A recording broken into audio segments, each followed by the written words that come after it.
à part les 4-5 qui s'agitent, tout le monde déteste l'Europe aujourd'hui. Hein, l'Europe telle qu'il la voit, pas l'idée européenne. L'idée européenne, tout le monde est pour, l'hymne à la joie, bon voilà, on arrête les guerres, on veut plus de ça, on veut coopérer. Tout le monde est pour ça. Il y a personne qui est contre ça. Mais contre ce machine à faire du fric et à faire perdre tous les acquis sociaux d'un demi-siècle de lutte, tout le monde est contre aussi. Voilà. Donc eux, ils jouent sur l'ambiguïté. Si t'es pas d'accord avec mon Europe pourrie, c'est que t'es contre l'Europe. Voilà. Ça, c'est leur équation de base. Donc moi, j'ose parler du drapeau, c'est donc que je suis un nationaliste, replié, gna gna, je sais pas quoi. Bref. En 2005, dans le traité constitutionnel, ils mettent l'hymne à la joie, là, hein, le truc de Beethoven, avec le poète Fichte, magnifique. Et puis le drapeau. On vote non. On comprend, d'accord? C'est pas non à une ligne ou à l'autre, c'est non à tout. Donc, tout part à la poubelle. Sarkozy reprend le texte, il le découpe, il le met dans un autre ordre. Monsieur Giscard d'Estaing, qui a écrit le premier texte, il me dit, moi, ça me va, c'est le même, mais dans un autre ordre. Mais Sarkozy dit, mais moi, j'ai entendu ce que m'ont dit les Français, j'enlève le drapeau et l'hymne. Nous ne l'avons rien demandé, mais il l'enlève. Ça arrive au Congrès du Parlement, les députés votent pour le texte, ça s'appelle le traité de Lisbonne, moi je vote contre, j'étais déjà parlementaire, et on est toute une série, à l'époque j'étais socialiste, on vote contre, d'accord? Donc il ne faut pas non plus raconter que tout ça s'est passé comme une lettre à la poste, hein, c'est pas vrai. Et donc, il n'y a plus ni drapeau ni hymne. Honnêtement, on s'en fout. Dommage pour l'hymne, parce qu'il est plutôt sympa. Et moi j'arrive à l'Assemblée nationale, je vois le drapeau. Peut-être que vous vous rappelez de cette scène, alors on dit « Ah, Mélenchon n'était pas content, il dit qu'est-ce que c'est ça, c'est la Vierge Marie. » Forcément, on prend deux phrases et personne ne m'a rien demandé. Hein. On m'a pas dit « Mais qu'est-ce que vous êtes en train de dire, monsieur Mélenchon, on ne comprend pas, on ne voit pas la Vierge Marie, de quoi vous nous parlez ?» Non, non, ça ne les intéresse pas. Ce qui les intéresse, c'est Philippe Buse. Hein. Mélenchon est contre le drapeau, repli nationaliste, gna gna gna, vous comprenez quoi. Bon, bref, les pauvres, hein, c'est leur métier de... Ouais, ils sont payés pour ça, donc ils le font. Hein. Bon, alors voilà. Moi j'arrive là, je dis « Qu'est-ce que c'est cette histoire ?» Parce que moi, je la connais, l'histoire du drapeau. Quand il y a eu, dans les années 50, le Conseil de l'Europe, les gens, le Conseil de l'Europe, à vous mélangez tout. Le Conseil de l'Europe, ça n'a rien à voir avec l'Union européenne. À l'époque, ça n'existe même pas. D'accord? Et il y a 6 membres à un truc qui s'appelle la Communauté économique du charbon et de l'acier, qui ensuite va donner tout le couchi de l'Europe. D'accord? Mais au départ, ils sont 6, retenez le chiffre. 6. Et puis il y a le Conseil de l'Europe. Là-dedans, ils sont 24. 24, 6. D'accord? Alors, ils discutent au Conseil de l'Europe, dans lequel il y a les Russes. D'accord? Quel va être l'emblème? Ah bon, alors tout le monde est là, qu'est-ce qu'on pourrait bien trouver? Alors quelqu'un dit, il y en a qu'à mettre des anneaux. Alors les autres disent, ah ben non, ça c'est déjà le truc olympique. Et d'autres disent, ah ben non, on va pas mettre des anneaux, ça fait la servitude. Alors quelqu'un dit, ben, on va prendre les étoiles, et puis on va mettre en plus gros ça où est Strasbourg. Alors toc toc toc, ils font le dessin. Et quelqu'un regarde, il dit ah, « ça va, on a compris, ça représente l'ours. » Et l'ours, c'est le symbole de la Russie. Pas question. Très bien, et de fil en aiguille, à la fin, il y a un type qui dit « Moi, j'ai une idée. Je vous propose ça, pof, fond bleu et 12 étoiles. » Et le gars qui le propose, pas moi, Mélenchon, ni mes amis, le gars qui le propose, il explique ce qu'est ce drapeau. Il dit c'est les 12 étoiles qu'il y a autour, dans je ne sais plus quelle chapelle, de la tête de la Vierge, parce que c'est les 12 apôtres. Pour ceux qui ne connaissent pas la religion chrétienne, c'est comme ça que c'est représenté. D'accord? C'est le type qui a inventé le drapeau qui le dit, encore une fois. Donc c'est un emblème religieux.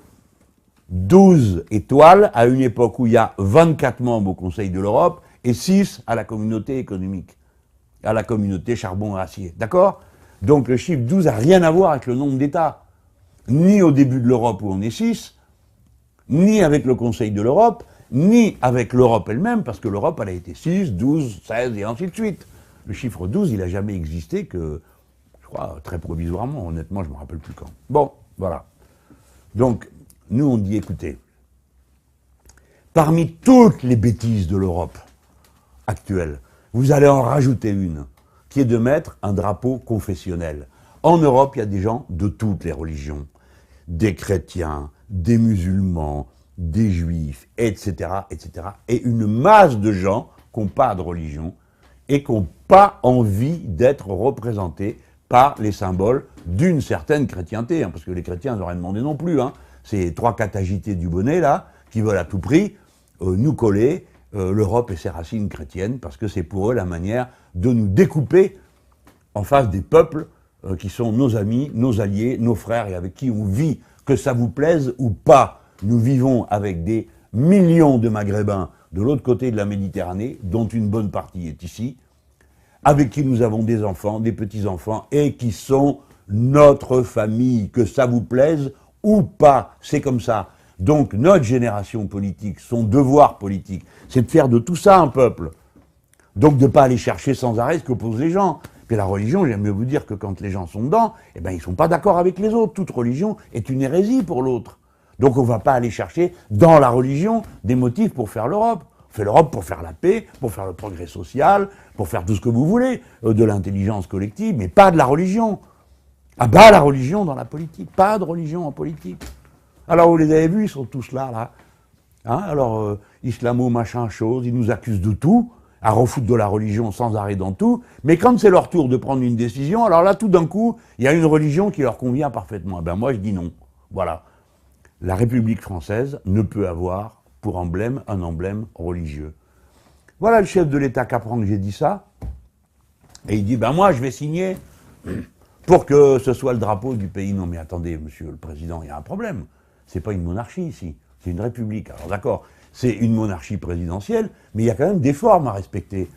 C'est pas vous tout seul qui allez décider quel est l'emblème de la République française, parce que c'est déjà marqué dans la Constitution que notre emblème, c'est le drapeau bleu, blanc, rouge. Ok, il n'y en a pas d'autre. Pas d'autre. Parce que s'il y en avait eu un autre, c'est si on avait voté le traité constitutionnel. D'accord? Mais on a voté le traité de Lisbonne. Et dans le traité de Lisbonne, il n'y a pas de drapeau. Alors regardez bien l'affaire, les gens. C'est moi qu'on traite de sectaire. C'est eux qui veulent mettre un symbole religieux. Et c'est lui tout seul qui va décider quel est le drapeau de la République française. Pas question. Alors il dit, je vais signer la déclaration, il y a une déclaration en effet, d'une série de pays qui a dit, oh les Français font bien ce qu'ils veulent, pour nous on est d'accord pour avoir le drapeau avec les étoiles. Ben ça les regarde. Ils ont fait une déclaration. Mais nous on n'a pas voté cette déclaration. Le Parlement français n'a pas voté la déclaration. Donc elle n'a zéro valeur. Et monsieur le Président de la République française est prié de se rappeler que ici c'est une république, pas une monarchie. Il ne décide pas tout seul. Au moins, quand il décide quelque chose, eh ben, il faut qu'il le fasse adopter par le Parlement. Ben voilà, t'as qu'à ramener tout ça au Parlement. Et puis on discutera. Et on s'expliquera pourquoi la France aurait deux drapeaux. Nous, on a dit, si vous voulez vraiment mettre un drapeau, mettez celui de l'ONU. Parce que toutes les nations de la Terre sont sur le drapeau. Et lui, il comporte aucun aspect religieux. Alors les autres, évidemment, ils se donnent un genre, vous voyez, ils voient la tribune, le drapeau, nanani, nanana, on croirait qu'ils sont nés dedans, que tous les jours ils le bisoutent. Tellement ça leur paraît important. Il n'y en a pas un qui sait ce que ça représente. Et s'ils savent ce que ça représente, alors pourquoi ils n'en disent rien? Pourquoi les mêmes ensuite font des numéros contre la religion en politique? Nous, on est cohérents. Jamais de religion en politique. Voilà, ni par un drapeau, ni par quoi que ce soit d'autre. Tout le monde doit pouvoir se sentir à l'aise dans sa patrie, quelle que soit sa religion. Et si on veut faire l'Europe, il faut que tout le monde soit à l'aise. Hein.